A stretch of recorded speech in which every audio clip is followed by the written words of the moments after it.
going to Dodging Station. It just isn't fair. Dodging Station. I'm never gonna get out of here. I was going to Dodging Station. On the line. Dodging Station. I pick up some power converters. So, just the other day, my girlfriend graced upon me a fantastic graduating gift. That being the complete animated Batman series on Blu-ray and digital. I was super pumped about this. I had been raised on Batman the Animated Series my entire childhood, and had been quite a long time since I watched a full episode. Well, I put them in and instantly fell in love with the art, the story, and the characters. Of course, Kevin Conroy's Batman, and obviously Mark Hamill's Joker, are considered by 85 to 90% of the Batman fan base as the definitive version of Batman and Joker. And I have to admit, I pretty much agree. They perfectly combine the beautiful aesthetic of the comics with dark and gritty undertones, which DC is very famous for. What is this billion-dollar Batman idea I have? Well, if you don't know, DC is coming out in their DC universe, or their Worlds of DC universe. They are going to be releasing a Batman film. And since Ben Affleck is no longer on the project, they're not really sure who's going to be playing him. And it's still a mystery right now.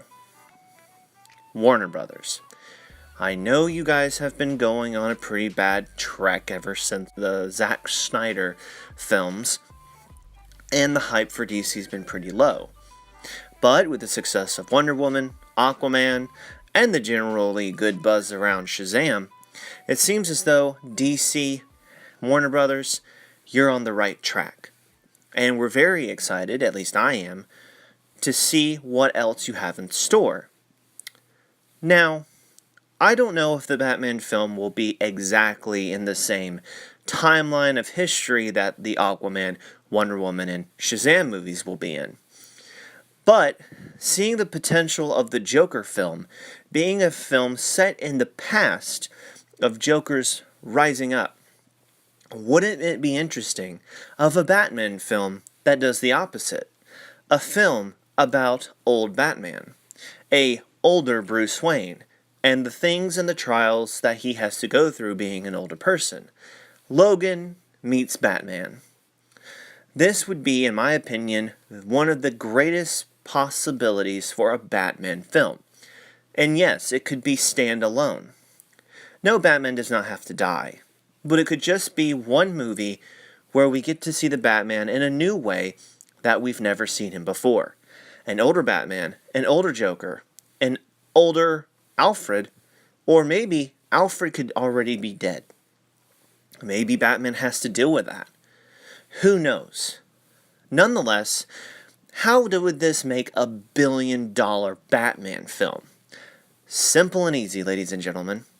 If any one of you can already connect the dots that I mentioned about the Batman animated series, and about, obviously, a Batman movie set later on in his life, you probably can already tell that I'm trying to make a live-action version with Kevin Conroy and Mark Hamill as Batman and Joker.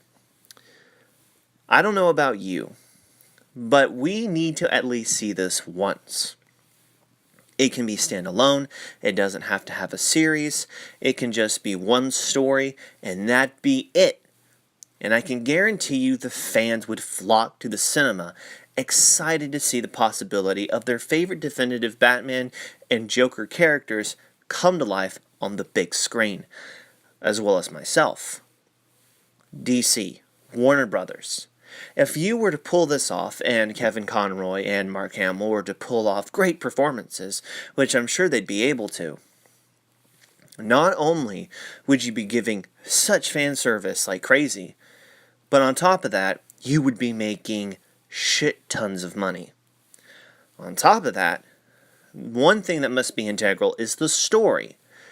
And I must emphasize this enough. It cannot be a live-action version of any of the episodes from the Batman animated series or any of the films set in that universe.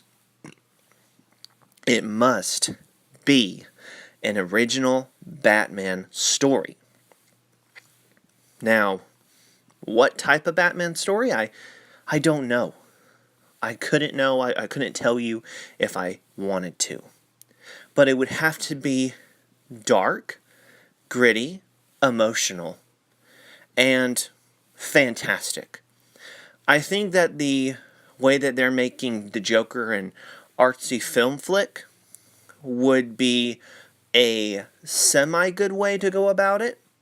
I think another way is to make it very close to the animated series, where it's very silly, but at the same time, it can have emotionally dark, resonating moments. This is my billion-dollar Batman idea. This could be the most profitable DC film of all time. People love the animated series, and people love the definitive, for the most part, definitive version of Batman and Joker inside of that animated series. And I can't tell you how excited I would be. On top of that, the Arkham Asylum, Arkham City, and Arkham Knight games were extremely popular, and what do you know, they also had Kevin Conroy and Mark Hamill playing Batman and Joker. And they are, in my opinion, probably the greatest superhero video games of all time. And honestly, some of the best video games of all time, in my personal subjective opinion. Anyways, tell me what you guys think about a billion-dollar Batman idea. Who do you think should play Batman? Do you think that this idea sounds good? If it does, how would you go about it? If you went about it differently? Let me know in the comment section below. And as always, ladies and gentlemen, I hope that you have a fantastic rest of your day. Well, I was going into Toshi Station to pick up some power converters. You can waste time with your friends when your chores are done. Come on. Well, I was going into Toshi Station to pick up some power converters.